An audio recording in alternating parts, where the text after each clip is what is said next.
خالق کا پیغام، انسان کے نام، پرانی مضامین کا خلاصہ، روزانہ ایک پارہ، محترم پروفیسر ڈاکٹر محمد الیاس فیصل کے ساتھ۔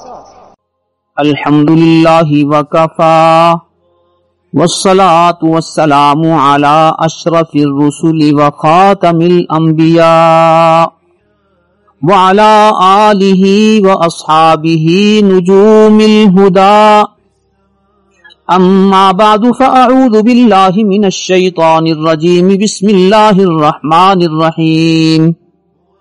الف لام را تلک آیات الکتاب وقرآن مبین، ربما يود الذین کفروا لو كانوا مسلمین، ذرهم يأكلوا ويتمتعوا ويلههم الأمل فسوف يعلمون۔ صدق اللہ العظیم۔ رب اشرح لي صدری ويسر لي أمری واحلل عقدۃ من لسانی يفقهوا قولی۔ آج انشاءاللہ تعالی ہم 14ویں پارے کا خلاصہ آپ کی خدمت میں عرض کریں گے۔ آج کی گفتگو کا آغاز سورہ حجر سے ہو رہا ہے، جو مکی سورت ہے اور 99 آیات پر مشتمل ہے۔ اس سورت کی آیت نمبر 80 میں قوم حجر کا تذکرہ ہے۔ قوم حجر سے مراد حضرت صالح علیہ السلام کی قوم سمود ہے۔ حجر ایک وادی تھی جو ان کے علاقے سے گزرتی تھی، اور اس وادی کی اہمیت کی وجہ سے اس پورے علاقے کو حجر کہا جاتا اور وہاں رہنے والی قوم کو قوم حجر کہا جاتا تھا۔ چونکہ اس صورت میں اس قوم کا تذکرہ آ رہا ہے، لہذا اس صورت کا نام بھی سورہ حجر ہے۔ آیت نمبر 1 سے آیت نمبر 3 تک اللہ رب العزت نے قرآن کریم کے بارے میں یہ ارشاد فرمایا کہ یہ قرآن کریم بہت سے کائناتی حقائق تم پر کھول کھول کر بیان کر رہا ہے، پھر بھی ایک طبقہ ان کی تعلیمات کو تسلیم کرنے کی بجائے عیش و عشرت میں مگن ہے۔ مگر ایک وقت آئے گا جب یہ لوگ تمنا کریں گے کہ کاش ہم نے اسلام قبول کر لیا ہوتا اور اسلامی تعلیمات پر عمل کیا ہوتا۔ آیت نمبر 9 میں اللہ رب العزت نے قرآن کریم کے حوالے سے یہ ارشاد فرمایا کہ قرآن وہ کتاب ہے جس کو ہم نے نازل کیا اور اس کی حفاظت کا ذمہ بھی ہمارے سپرد ہے۔ گزشتہ کتابیں جو انبیاء پر نازل ہوئی تھیں، تورات، زبور، انجیل اور دیگر صحائف، یہ اللہ کی سچی کتابیں تھیں، ان انبیاء پر نازل ہوئیں، لیکن رفتہ رفتہ قوم نے ان میں تحریف کر دی اور ان کی اصل تعلیمات کھو گئیں۔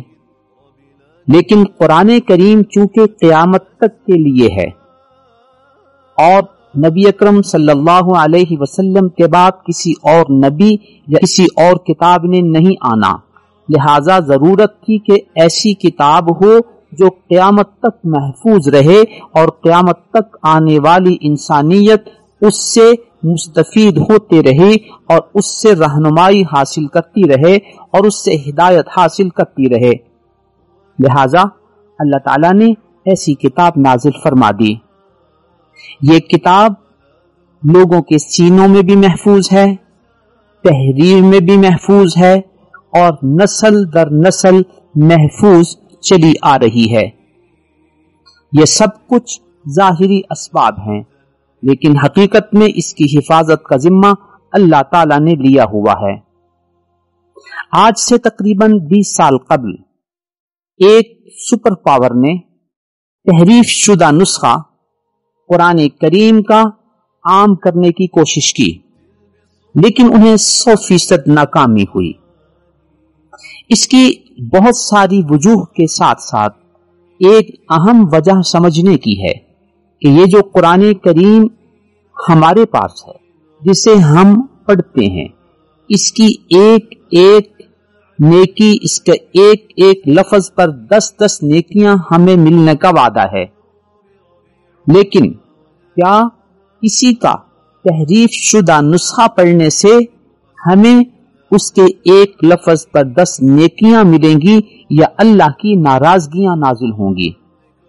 نمبر 2، یہ قرآن وہ کتاب ہے جس پر عمل کرنے سے اللہ تعالی دنیا و آخرت میں کامیابی و کامرانی سے سرفراز فرمائیں گے، لیکن وہ چیزیں جنہیں انسان مرتب کرتے ہیں، کیا ان پر عمل کرنے سے کسی ہدایت، کسی نجات اور قیامت کے دن عذاب سے بچنے اور جنت کے حصول کا وعدہ ممکن ہے؟ ہرگز نہیں، اس لیے کہ یہ سب کچھ اللہ کے پاس ہے۔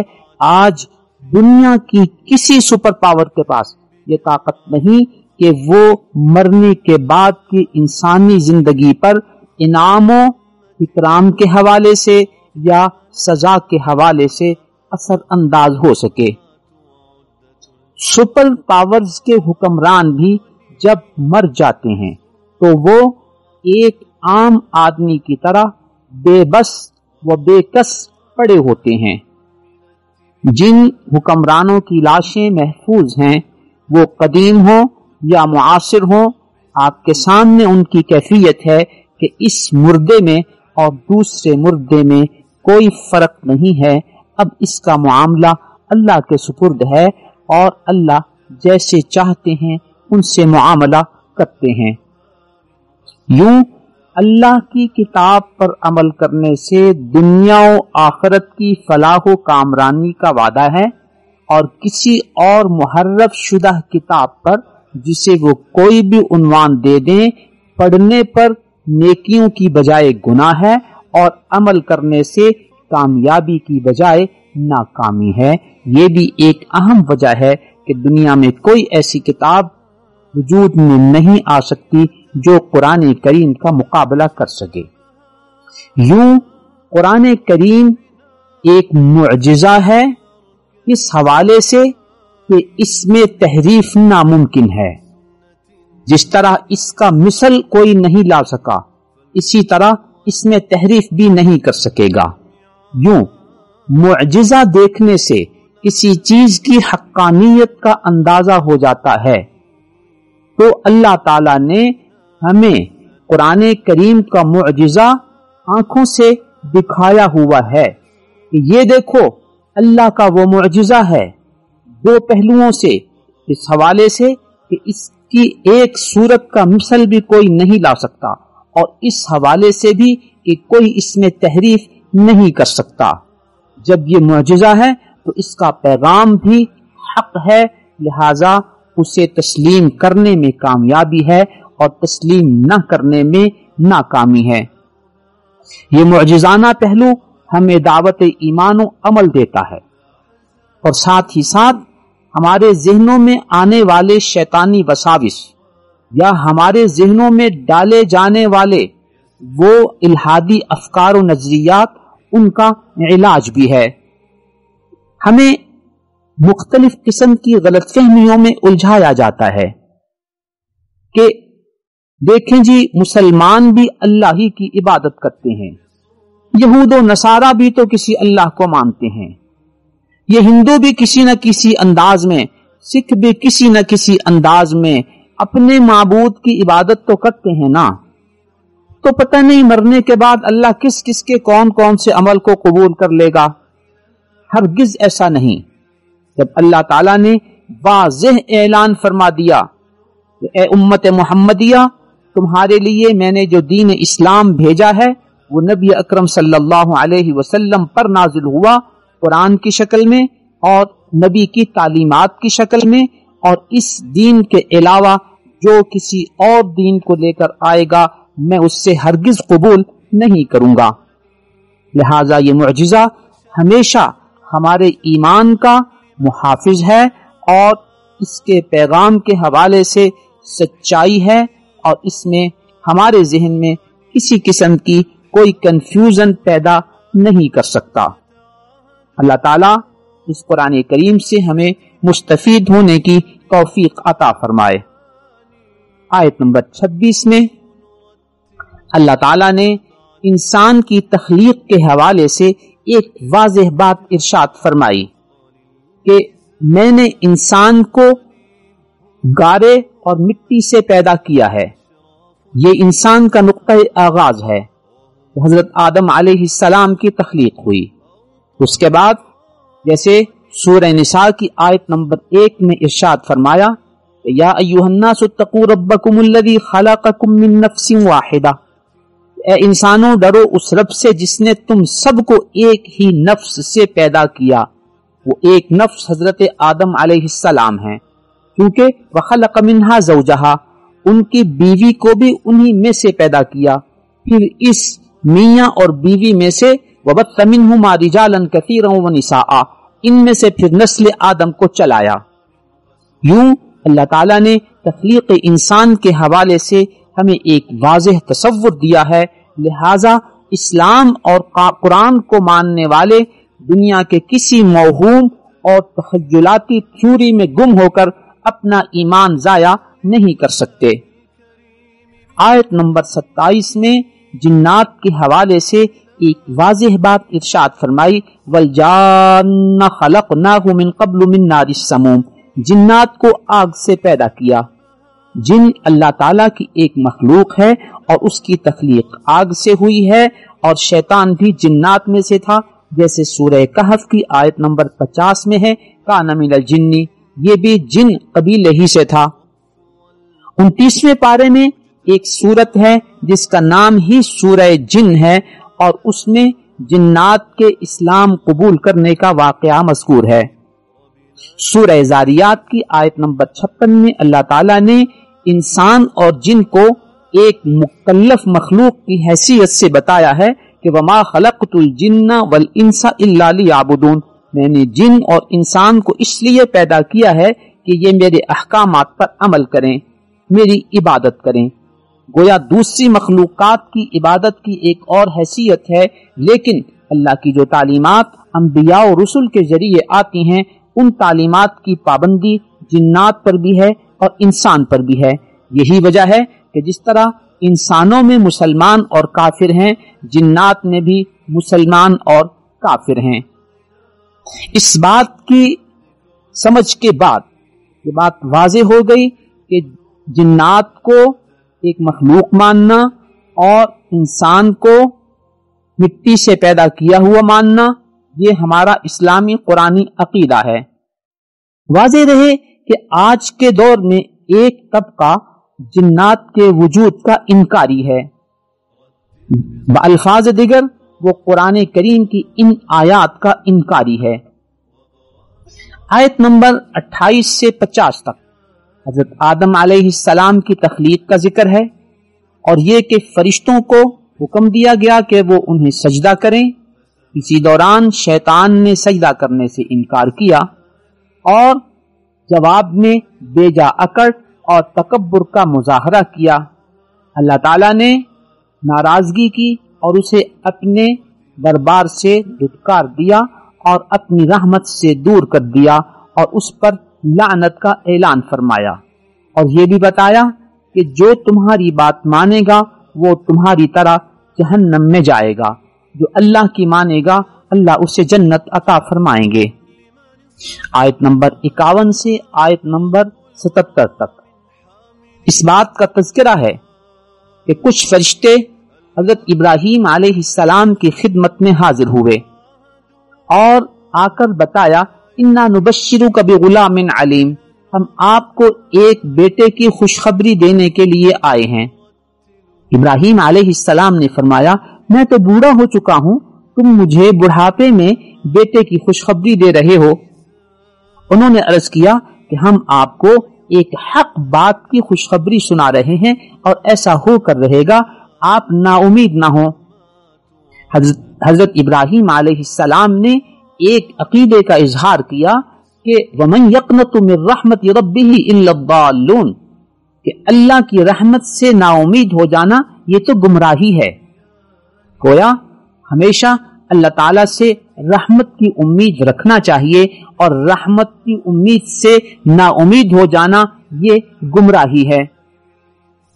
ساتھ ہی ساتھ انہوں نے ان سے پوچھا کہ تم کیسے آئے ہو؟ انہوں نے بتایا کہ اللہ تعالیٰ نے ہمیں قوم لوط کی طرف بھی بھیجا ہے کہ ہم ان کے پاس جائیں اور اس نافرمان قوم کا وجود صفحہ ہستی سے مٹا دیں۔ حضرت لوط علیہ السلام کو ہم بچا لیں گے اور ان پر ایمان لانے والے بھی اس عذاب سے محفوظ رہیں گے۔ یہ لوگ جب گئے تو اس قوم نے اپنی عادت کے مطابق انہیں نوجوان لڑکے سمجھ کر ان کی طرف آنے کی کوشش کی۔ حضرت لوط علیہ السلام بھی ان کے اس طرز عمل کو دیکھ کر فکر مند و پریشان ہوئے تو ان فرشتوں نے ان سے کہا آپ فکر مند نہ ہوں، یہ ہم تک اور آپ تک نہیں پہنچ سکیں گے، ان کی تباہی کا وقت قریب آ چکا ہے، آپ فلاں وقت یہاں سے آپ اپنی قوم کو لے کر روانہ ہو جائیں، ہم ان کو صفحہ ہستی سے مٹا دیں گے اور ان کا اوپر والا علاقہ نیچے اور نیچے والا علاقہ ان کے اوپر ہوگا۔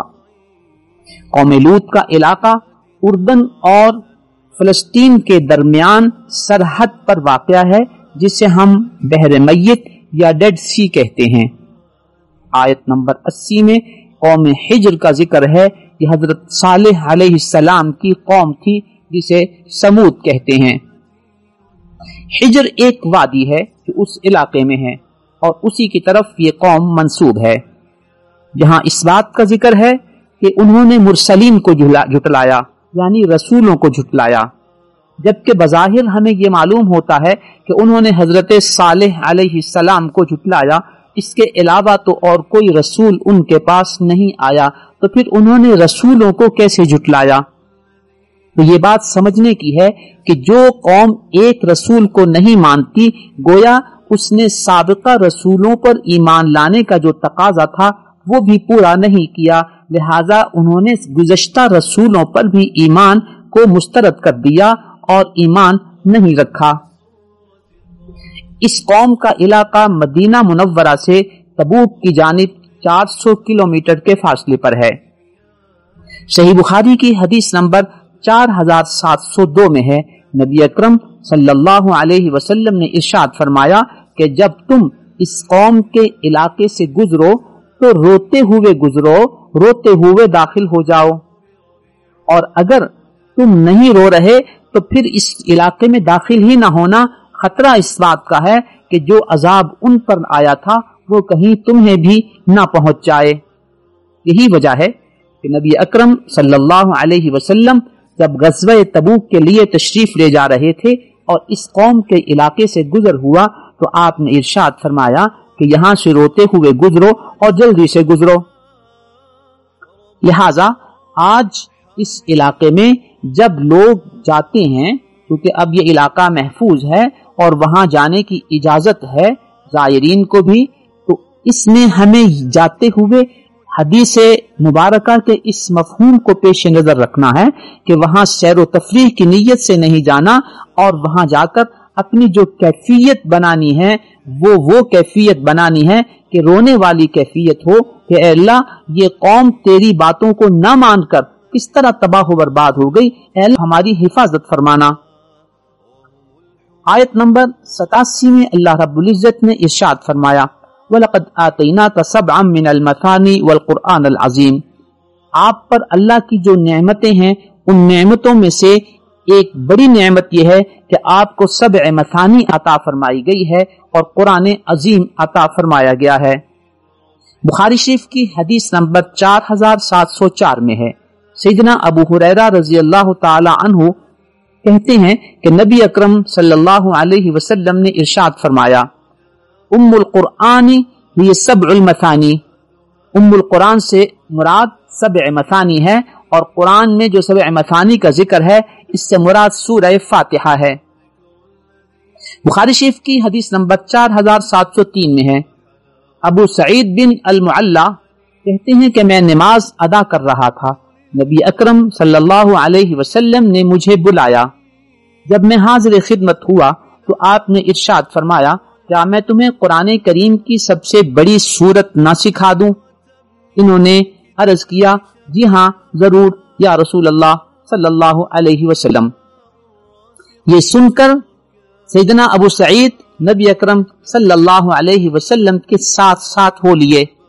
جب آپ مسجد سے نکلنے لگے تو انہوں نے عرض کیا کہ آقا، آپ نے ارشاد فرمایا تھا کہ مجھے قرآن کریم کی ایک بڑی سورت بتائیں گے، تو آپ نے ارشاد فرمایا الحمدللہ رب العالمین ہی السبع المثانی، کہ سورہ الحمدللہ رب العالمین یہ سبع مثانی ہے، اور قرآن عظیم سے مراد وہ کتاب ہے جو مجھے عطا کی گئی ہے۔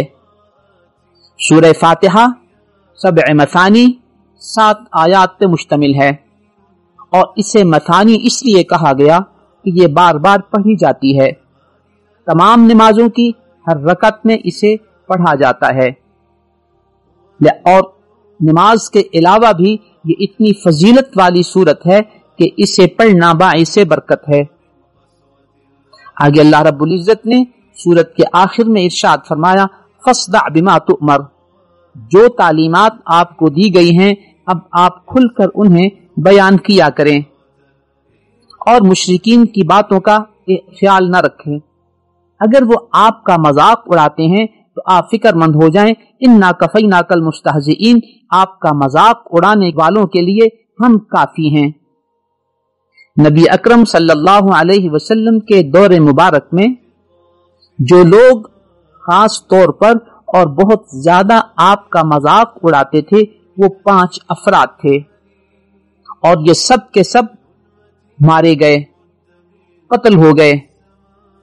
اس سے ہمیں ایک بات واضح طور پر سمجھ آتی ہے کہ ہماری گفتگو، ہماری خوش گپیاں، ہمارے لطیفے، ہمارے مذاق، اس سب کے لیے ہماری دنیاوی گفتگو میدان ہونی چاہیے، لیکن یہ اللہ کی تعلیمات، اللہ کی ذات، اللہ کی آیات، نبی اکرم صلی اللہ علیہ وسلم کی مبارک ہستی، یہ وہ ریڈ زون ہے، یہ وہ آخری سرحد ہے کہ اس سے آگے ہم اس طرح کی آزادانہ گفتگو کو لے کر نہیں جا سکتے۔ یہ ہستیاں، یہ تعلیمات، یہ آیات ہمارے لطیفوں کا موضوع نہیں ہو سکتے۔ جو شخص اللہ، اللہ کے رسول، اللہ کی آیات کا مذاق اڑاتا ہے تو وہ اللہ رب العزت کی طرف سے عذاب کا مستحق ہے۔ لہذا ہم سب مسلمانوں کو اپنی گفتگو میں، اپنے چٹکلوں میں اس بات کا خیال رکھنا چاہیے کہ ہم کس ہستی کے بارے میں یہ بات کر رہے ہیں، کہیں وہ اللہ، اللہ کے رسول یا اللہ کی آیات اور اسلامی تعلیمات تو نہیں ہیں۔ یہی وجہ ہے کہ اللہ رب العزت نے دوسری جگہ ارشاد فرمایا اب اللہ و آیاتہ و رسولہ کنتم تستہزئون، تم اللہ، اللہ کی آیات اور اس اللہ کے رسول کا مذاق اڑاتے ہو۔ آیت نمبر 97 سے آیت نمبر 98 تک اس بات کا تذکرہ ہے کہ اگر کسی وقت طبیعت پریشان ہو تو تمہیں تسبیح و تہلیل کا اہتمام کرنا چاہیے اور اللہ رب العزت کے حضور سجدوں کا اہتمام کرنا چاہیے۔ آیت نمبر 99 میں یہ سورت ختم ہو رہی ہے اور یہ ارشاد ہے اللہ کی عبادت کرو یہاں تک کہ تمہیں یقین آ جائے۔ صحیح بخاری کی اس آیت کے تحت حضرت سالم کہتے ہیں کہ یقین سے مراد موت ہے، یعنی اللہ کی عبادت کرو موت تک۔ لہذا اللہ کی عبادات سے کسی شخص کو استثناء نہیں ہے یہاں تک کہ اس سے موت آ جائے۔ نبی اکرم صلی اللہ علیہ وسلم اتنی عظیم اور برگزیدہ ہستی ہونے کے باوجود اپنی زندگی کے آخری ایام تک عبادات میں مصروف رہے اور نمازوں کا اہتمام فرماتے رہے۔ اور یہاں یہ بات ہمیں پیش نظر رکھنی چاہیے کہ بعض جاہل اس کا یہ معنی کرتے ہیں کہ جی عبادت کرو یہاں تک کہ تمہیں یقین کی کیفیت حاصل ہو جائے، اور پھر اپنے بارے میں یہ کہتے ہیں کہ جی ہمیں تو چونکہ یقین کی کیفیت حاصل ہے لہٰذا اب ہمیں عبادت کی ضرورت نہیں۔ یہ عبادت اور نماز روزہ یہ تو تم عام لوگوں کے لیے ہے جنہیں یقین کی کیفیت حاصل نہیں ہے، ہمیں چونکہ یقین کی کیفیت حاصل ہو چکی ہے لہٰذا اب ہم نماز روزے کے مخاطب اور پابند نہیں ہیں۔ واضح رہے کہ یہ قرآن کریم کا غلط مفہوم اور غلط معنی ہے۔ قرآنی تعلیمات کے مطابق عبادت سے کوئی شخص مستثنا نہیں ہے۔ ہر مسلمان کو آخر دم تک، موت کے آخری لمحات و لحظات تک ان عبادات کی پابندی کرنی ہے۔ اگر کوئی شخص کھڑے ہو کر نماز نہیں پڑھ سکتا، اسے بیٹھ کر پڑھنی ہے۔ بیٹھ کر نہیں پڑھ سکتا، لیٹ کر پڑھنی ہے، اور اگر پھر بھی نہیں پڑھ سکتا اس کا فدیہ دینا ہے۔ اور روزے اگر رکھ سکتا ہے رکھے، نہیں رکھ سکتا قضا کرے، قضا بھی نہیں کر سکتا تو اس کا فدیہ دے گا۔ تو یہ وہ نظام ہے جو ہر شخص کے لیے ہے، کسی کو یہاں استثناء نہیں ہے۔ بسم اللہ الرحمن الرحیم۔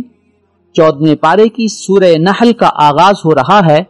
سورہ نحل مکی ہے، اس میں 128 آیات ہیں۔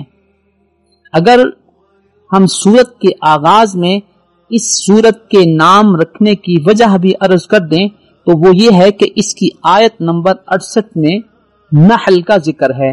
نحل شہد کی مکھی کو کہتے ہیں، لہذا اس نسبت سے اس سورت کا نام ہی سورہ نحل ہے۔ شہد کی مکھی کا ایک عظیم اور منظم نظام ہے۔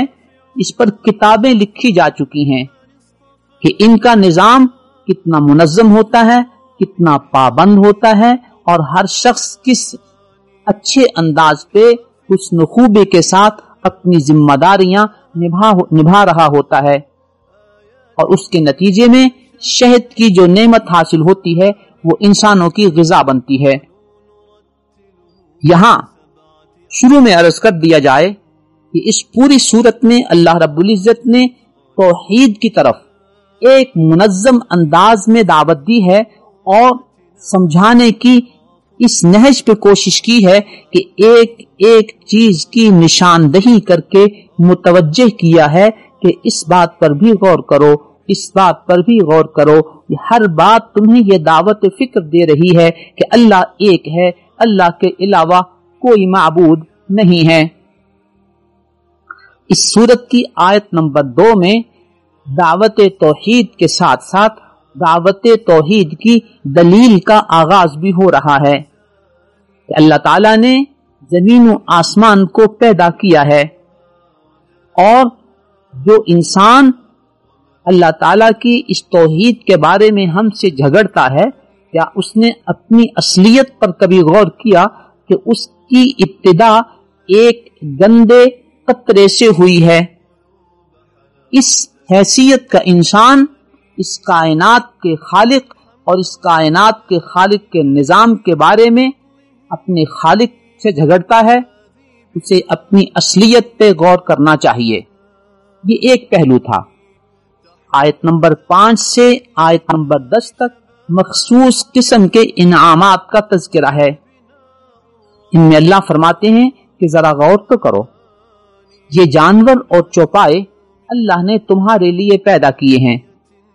ان میں سے کچھ جانوروں کی اون کو تم اپنے لباس اور دیگر چیزوں کے استعمال کے لیے کام میں لاتے ہو۔ انہی جانوروں میں سے جو حلال ہیں تم ان کا گوشت کھاتے ہو۔ یہ جانور تمہارے لیے عزت کا باعث ہیں۔ اگر کسی کے پاس گھوڑے ہیں، اونٹ ہیں، بکریاں ہیں، گائے ہیں، بھینس ہیں، مرغیاں ہیں، کوئی بھی چیز ہے تو یہ اس کے لیے عزت کا باعث ہے۔ تو اس کے پاس اتنے 100 جانور ہیں، اتنے 1000 جانور ہیں۔ ساتھ ہی ساتھ اگر وہ سواری کے جانور ہیں تو اس سے انسان کو عزت ہوتی ہے کہ اس کا اونٹ اتنا اصیل ہے، اس کا گھوڑا اتنا تیز رفتار ہے، تو اتنا مہنگا ہے، اس سے تمہیں عزت ملتی ہے۔ انہی جانوروں کو تم نقل مکانی اور سامان منتقل کرنے کے لیے بھی استعمال کرتے ہو۔ ان جانوروں کو تم سواری کے لیے بھی استعمال کرتے ہو۔ ان انعامات کی طرف اشارہ کرنے کے بعد اللہ تعالیٰ نے ارشاد فرمایا، یہ سب کچھ تو تمہارے لیے موجود ہے، وَيَخْلُقُ مَا لَا تَعْلَمُونَ، اور اللہ تعالیٰ تمہارے لیے اور بھی بہت کچھ پیدا کرے گا جسے آج تم نہیں جانتے۔ سواری کی وہ چیزیں جو اس زمانے میں غیر متعارف تھیں، وقت کے گزرنے کے ساتھ ساتھ وہ نعمتیں بھی ہماری زندگی کا حصہ بن گئیں، اور یہ بھی اللہ تعالیٰ کی نعمتیں ہیں۔ جب سے پہیہ ایجاد ہوا، اس میں ہوا کو محفوظ کرنے کا نظام بنا، اس وقت سے چلنے والی چیزیں، اور اس کے بعد توانائی سے چلنے والی چیزیں، زمین پر چلنے والی گاڑیاں، فضا میں چلنے والے جہاز، سمندر اور دریاؤں میں چلنے والے بحری جہاز اور بڑی بڑی کشتیاں، یہ سب وہ چیزیں ہیں جو اللہ تعالیٰ کی ہم پر نعمتیں ہیں اور ہم اس سے مستفید ہو رہے ہیں۔ اس کے بعد ان انعامات کا ذکر کرنے کے بعد اللہ فرماتے ہیں کہ اگر تم ان چیزوں پہ غور کرو تو یہ اس بات کی نشانی ہے کہ اس سب سسٹم کا ایک خالق ہے، اور وہ خالق اللہ ہے، لہذا اسی کی عبادت ہونی چاہیے۔ آیت نمبر 10 اور 11 میں ایک اور انداز کے انعامات کا تذکرہ شروع ہوتا ہے۔ اے لوگوں ذرا غور تو کرو، اللہ بارش برساتے ہیں، اللہ تعالیٰ نے جو بارش برسائی اس سے تمہیں پینے والا پانی میسر ہوتا ہے، تم اس پانی کو استعمال کر لیتے ہو، یہ پانی تمہاری زراعت میں استعمال ہوتا ہے، اس سے تمہارے جانوروں کا چارہ اور خوراک اگتی ہے۔ خاص طور پر جو درخت اور پودے اگتے ہیں ان میں زیتون اور کھجور بھی شامل ہے، انگور، اور اس کے علاوہ بہت ساری چیزیں اللہ تعالیٰ اس بارش کے شفاف پانی سے تمہارے لیے اگاتے ہیں۔ یہ ساری چیزیں اس بات کی نشانیاں ہیں کہ ان کا خالق ہے، اور وہی خالق خدا ہونا چاہیے، اللہ ہونا چاہیے، اسی کی عبادت ہونی چاہیے۔ آیت نمبر 12 میں اللہ رب العزت ہمارے لیے فضائی انعامات کی طرف اشارہ فرماتے ہیں کہ ذرا دیکھو تو صحیح، اللہ نے تمہارے لیے دن اور رات کا نظام بنایا ہے، تم دن میں اپنے لیے روزی کا انتظام کرتے ہو اور رات میں آرام کرتے ہو۔ یہ دیکھو تو صحیح کہ اللہ نے فضا میں سورج، چاند اور ستارے بنائے ہیں اور انہیں تمہارے لیے مسخر کر دیا ہے، یہ سب تمہاری خدمت میں لگے ہوئے ہیں۔ اس سارے نظام پہ اگر تم غور کرو تو اس میں بہت سی نشانیاں ہیں۔ سورج کی روشنی، سورج کی شعاعیں، سورج کی گرمی، یہ ہمیں صرف یہ ظاہری اشیاء ہی مہیا نہیں کرتی، یہ ہماری خوراک اور زمین سے اگنے والی چیزیں، فضا میں پیدا ہونے والے جراثیم، ان سب چیزوں پر اثر انداز ہوتی ہے اور ان جراثیموں کو ختم کرتی ہے۔ چاند کی شعاعیں ہمارے اس نظام کے لیے بہت سے انداز پہ، بہت سے حالات میں اثر انداز ہوتی ہیں اور ہمارے لیے مفید ہیں، حتیٰ کہ ستاروں سے آنے والی بھی شعاعیں بھی ہمارے لیے مختلف انداز میں مفید اور اثر انداز ہوتی ہیں۔ جو اللہ تعالیٰ نے اس پورے کے پورے نظام اور اس کی ہر چیز کو اس انداز پہ ڈیزائن کیا ہے کہ وہ تمہارے لیے مفید ہو اور جو تمہارے لیے نقصان دہ چیزیں ہیں ان کا ازالہ کر سکے۔ اس پورے نظام پہ غور کرو تو اس بات کی نشانیاں ہیں کہ اللہ کا نظام اللہ کی تخلیق ہے اور اللہ ہی عبادت کے لائق ہے۔ آیت نمبر 13 میں اس کرۂ ارض پر، اس زمین پر اللہ تعالیٰ کی جو نعمتیں ہیں ان نعمتوں کی طرف متوجہ فرمایا گیا ہے۔ اے لوگوں ذرا دیکھو تو صحیح کہ اللہ نے تمہاری ضرورت اور تمہاری سہولت کے لیے زمین کی سطح کو کس طرح تمہارے لیے ہموار کیا ہوا ہے، اور اس زمین کے اندر تمہارے لیے کتنے خزانے محفوظ کیے ہوئے ہیں۔ ذرا غور تو کرو، اس زمین کو اللہ تعالیٰ نے تمہارے لیے اتنا مناسب نرم رکھا ہے کہ اتنا ہی نرم بھی نہیں کہ تم اس کے اندر دھنس جاؤ، اور اتنی سخت بھی نہیں کہ اگر تم اسے اپنی ضرورت کے لیے کھودنا چاہو، اسے زراعت کے لیے استعمال کرنا چاہو، اپنی گھر کی تعمیر کے لیے بنیادیں کھودنا چاہو تو تم کھود نہ سکو۔ ذرا غور تو کرو، اس زمین کے اندر کشش ثقل ایسی مناسب ہے کہ وہ نہ تو تمہیں فضا میں گھما دیتی ہے اور نہ ہی تمہیں زمین پہ ایسا محفوظ کر دیتی ہے کہ تم حرکت نہ کر سکو۔ یہ دیکھو تو صحیح، تمہارے لیے اس زمین پر سانس لینے کے لیے مناسب ہوا موجود ہے، تمہارے لیے روشنی اس زمین پر مہیا ہے، زیر زمین اللہ تعالیٰ نے بہت سے وسائل، مختلف دھاتیں، خزانے تمہارے لیے محفوظ کر رکھے ہیں، جس میں سونا، چاندی، پٹرول اور ایسے ایسے خزانے ہیں جنہیں ہم نکالتے رہیں اور اپنے استعمال میں لاتے رہیں، تو یہ سب کچھ اللہ کے وہ خزانے ہیں جو ہمارے لیے رکھے گئے ہیں۔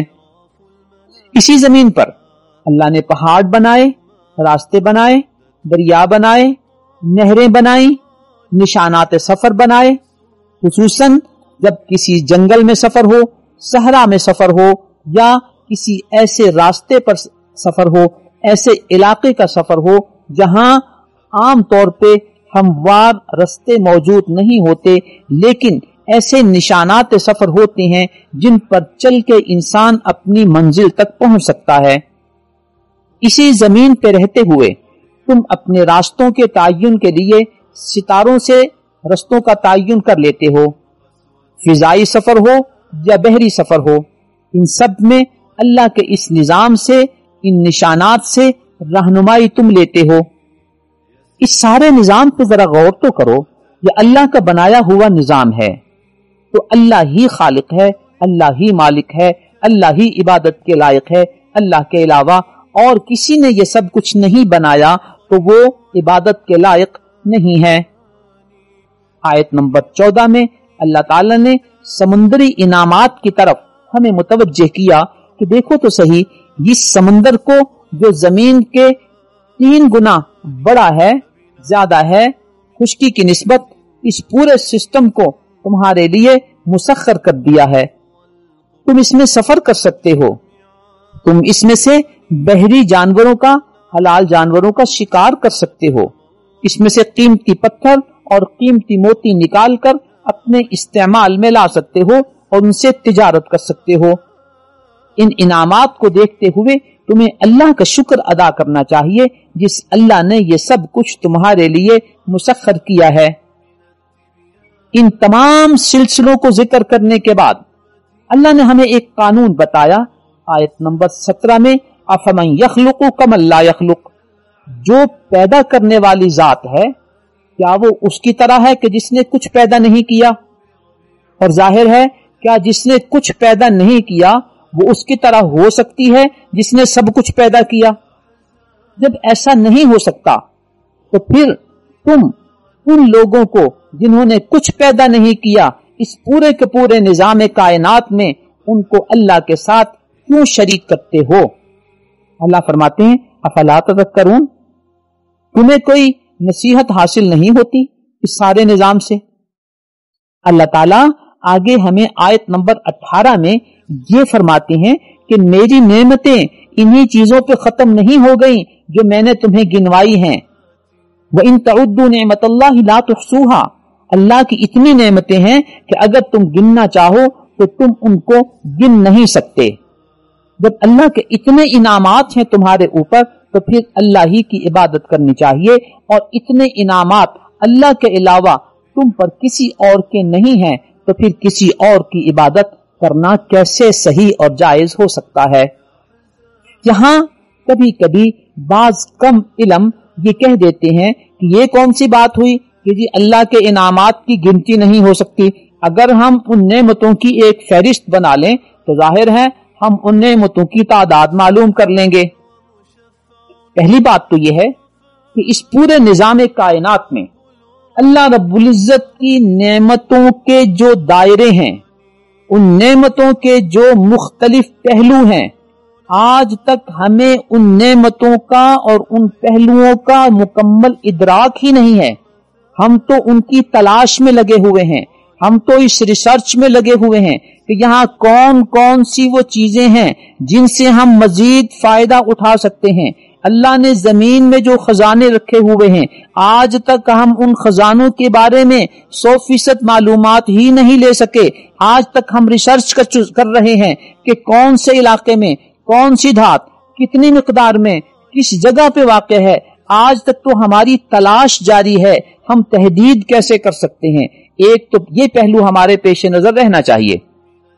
اگر ہم صرف انسان کو لیں تو انسان پر آج تک جتنی ریسرچ ہوئی ہے اس میں